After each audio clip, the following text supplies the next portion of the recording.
Okay, the good news is, thanks to juicedlink and others, it's no longer difficult to get good audio in the field, at least usable audio in the field, and I'll let you be the judge. I'm going to have some sample clips at the end of this.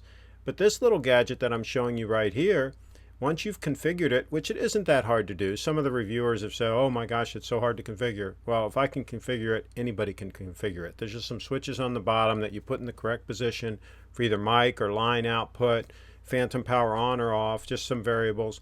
Once you get it set up for the mics that you're using, you really don't have to mess with it after that. And I generally use these kinds of devices with certain mics. Like when I'm out in the field, I usually use the SM57 or the SM58 mic, and either one of those are going to be at about the right setting. I could just interchange either one of those mics and it's going to work fine.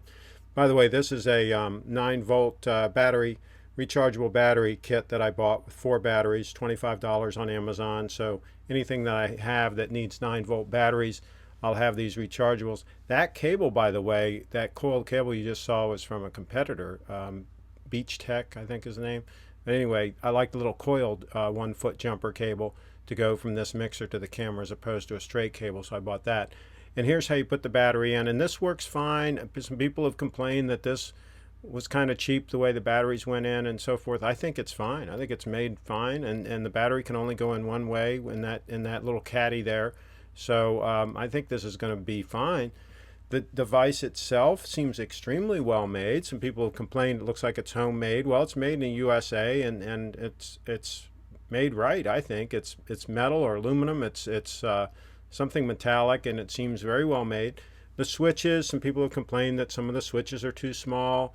Hey, it's a compact unit. I don't find the switches too small. And these on the back, you just configure them with a little screwdriver. And it's not like you're going to be changing these in the field. Once you get it configured, you're going to be set. So I don't see that as a downside at all. As a matter of fact, the fact that these are small recessed switches means they're not going to accidentally get switched in the field to something that you don't want them on. And also, again, allows for the unit to be smaller. If these were big, full-size switches placed somewhere on the unit, it wouldn't be this small. And if you don't have it with you, guess what? It's useless. If it's in your car or it's at home or whatever, your mixer, what good is it? Here you've got a mixer that you can literally carry in your pocket. I mean, this is just amazing to me. And I'm going to have this with me all the time, and I'm not going to use it all the time. I've got other options, as you've seen on my channel, other ways to get audio into the camera, and we'll talk about one in this video as well. But here, by the way, people complain that it's not easy to connect it to your camera. There's several 1/4-20 threaded holes on this thing you can use. But look how I did it. I just had a little hand strap there on the camera that's on there anyway. Just strapped that around it and adjusted it so it's snug, and it just hangs right there fine. And you can see I've adjusted the level on the camera down to just 1 notch above off, so I'm going to let the preamp in the mixer do all the work, and that's why it's going to get a nice clean signal into it. Then when I'm using the other mic plugged straight in like it is here, I got to go all the way up to level 20, to let the camera do the work. So now here's some tests, and let me know what you think. They both sound good, but here we go.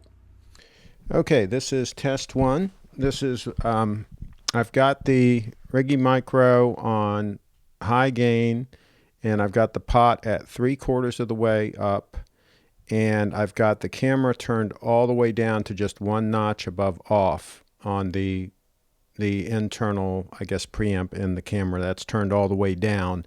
So theoretically, we're going to get a low noise situation here. I do have a little fan running in the back there. I do have a little overhead fan running here, making very little noise. Let's be quiet for a second.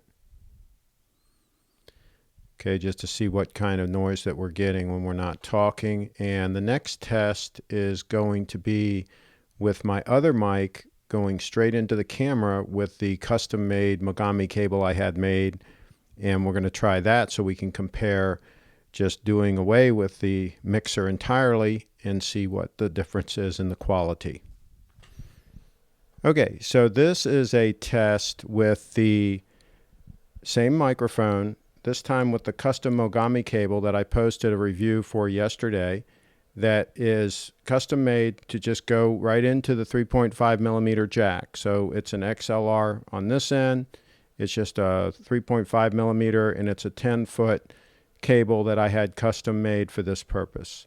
So I'm going to stop talking so you can hear. Okay, so we'll see which sounds better, if there's any real difference. Thanks. Okay, for this final test, I've got a condenser mic hooked up, and I just wanted to test the phantom power. This particular unit does have 12 and 48 volt phantom power available. I will probably never use this because in the field I don't carry these condenser mics. And this one's starting to sag a little bit here. Don't have it tight enough on the tripod.